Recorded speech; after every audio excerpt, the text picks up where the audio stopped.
Hi, I'm Dr. Chad Larson. We're going to continue our series talking about micronutrients. And remember, one of the key reasons why we're talking about micronutrients is because oftentimes a pharmaceutical medication is prescribed in place of evaluating and treating nutrient deficiencies, which are really common. As we've talked about in past episodes, there's lots of nutrients that are really vital to human health, but they're oftentimes not tested and they're not appropriately treated. So we know that many conditions that probably would otherwise just be fixed by some simple nutrients, oftentimes they're prescribed a medication. I'll give you some examples today with regard to the nutrient we're talking about today. So we've talked about lots of key nutrients. There's a bunch of these micronutrients, many of which we'll probably never get to, but we're talking about the ones that are commonly deficient and at the same time, very important foundational nutrients for normal human physiology. So today we're going to talk about magnesium. Magnesium, I can't really think of a nutrient that I prescribe more to supplement a diet than magnesium. It has so many purposes in the body, and it's also so commonly deficient. And so there's a study that was done, I think at the end of 2018, that evaluated magnesium levels in the diets of Americans, and 75% of the diets in the US are deficient in magnesium. And so this is really key for lots of reasons that I'll get to in just a moment.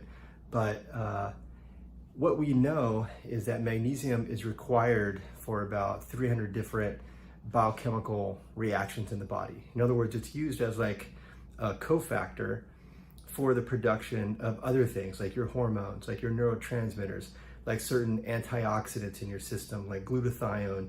Magnesium is a required cofactor to make all those different things. So if magnesium is just a little bit insufficient, and certainly if it's deficient, then it's going to influence your body's ability to make those sort of downstream nutrients, so those downstream physiological products that the body needs to function normally. So what happens when there's magnesium deficiency is that there's a bunch of different organ systems that can really develop symptoms. One of the more common ones is muscle tightness, muscle pain. Think of conditions like fibromyalgia, but even much more run-of-the-mill things, just like generalized muscle tension, and also leg cramps. Oftentimes people get like these nighttime leg cramps. That's a magnesium deficiency until proven otherwise. Magnesium usually fixes that more often than not. But also, what about the number one muscle in the body, the heart? The heart absolutely requires regular, consistent sources of magnesium. And if the heart doesn't have enough magnesium, you can start to get arrhythmias, which is like heart palpitations. Most people have experienced at some point in their life where the heart kind of feels like it kind of skips a beat or it has extra beats. This is arrhythmia, and this can come from magnesium deficiency. As that advances, you can actually get into hypertension or elevated blood pressure. So this is one of those examples where maybe a person is prescribed a blood pressure medication when maybe all they needed was a good source of magnesium. Either they're educated on how to get it more in your diet, we'll come back to that in a little bit, or just be put on a good quality magnesium supplement, and that's maybe all they needed, but yet now they're on a lifetime medication for their blood pressure. So just to be clear, sometimes blood pressure medications are absolutely necessary and life-saving. In many cases they are, but in some of these more mild to moderate cases of hypertension, oftentimes just understanding basic physiological function of the heart is all it takes, and magnesium is part of that function. Some other things that are common in magnesium deficiency: constipation. We know the gastrointestinal tract needs a certain amount of magnesium. And then there's kind of a triad of things, three different things that are kind of all interrelated, and magnesium influences all of them. Number one is sleep. We know that what magnesium does is kind of a calmer downer for the system. And if you're not getting good sleep because the body's just too agitated, magnesium could help to be kind of calm the system down. In fact, it could be a lack of magnesium that's causing the body to be to not have proper kind of sleep tone. When you're not getting good sleep at night, guess how you're going to feel during the day? You're going to feel fatigue. So fatigue is also a really common symptom of low magnesium.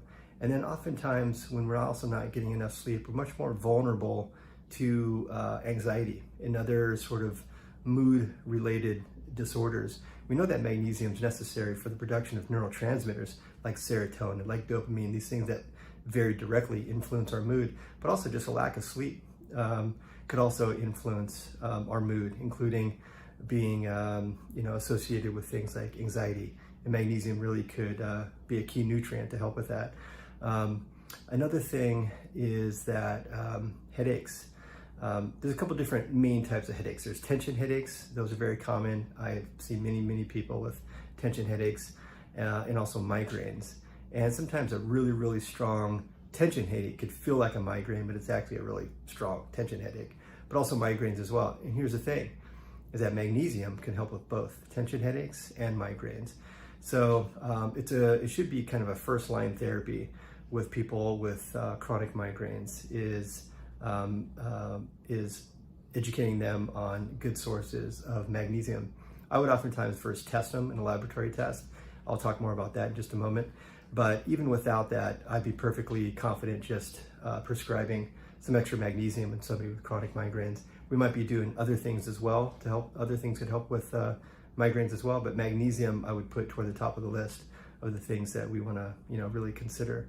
So as you can see, we talked about muscles and we talked about brain function from like neurotransmitters. We talked about the heart. We talked about headaches. So as you can see, magnesium just plays a part in so many different physiological functions in the body. So it's really key. So where can we get it in the diet? First of all, we're assuming that the foods that I'm about to list for you were grown in such a way where the soil is healthy, which allows the magnesium to get into the food. So making that assumption, which is a pretty strong assumption, we're understanding that the soils are more and more depleted, and the foods that are supposed to have certain nutrients in them don't quite have the levels of nutrients that we think they should. But we know things like dark leafy greens, like spinach, high in magnesium, pumpkin seeds and other seeds, other nuts like almonds. So those are probably the main sources. Nut seeds, dark leafy greens are all pretty rich in magnesium, or at least supposed to be rich in magnesium. So I would encourage you to really focus on those foods for sure. But also, if somebody is deficient enough in magnesium, we actually want to supplement their diet. We don't want to just assume that if they eat those things, they're going to just get the right levels of magnesium. And oftentimes, if I really suspect it, I will test them. And a lot of people say, oh, I did my blood work and my magnesium was perfectly fine. Well, the thing is, that might not be true, because standard magnesium marker, which we just call serum magnesium, just kind of your standard magnesium marker, only represents, probably less than 3% of your body's levels of magnesium. So that's not very representative of true magnesium. So floating around in the serum, it might just be fine, but is magnesium actually penetrating into the cells? So we look at a more sophisticated marker called RBC, or red blood cell magnesium, and that actually gives you a more representative levels of how the magnesium is actually penetrating the cells. So when somebody's truly deficient, or they have a number of these symptoms and signs that indicate magnesium deficiency, then we'll put them on a good form of magnesium, in addition to coaching them on the foods that are likely to have higher levels of magnesium. So what magnesium supplements, let me first tell you what to not take. There's lots of different forms of magnesium out there. It can be kind of confusing, so let me just break it down real quick.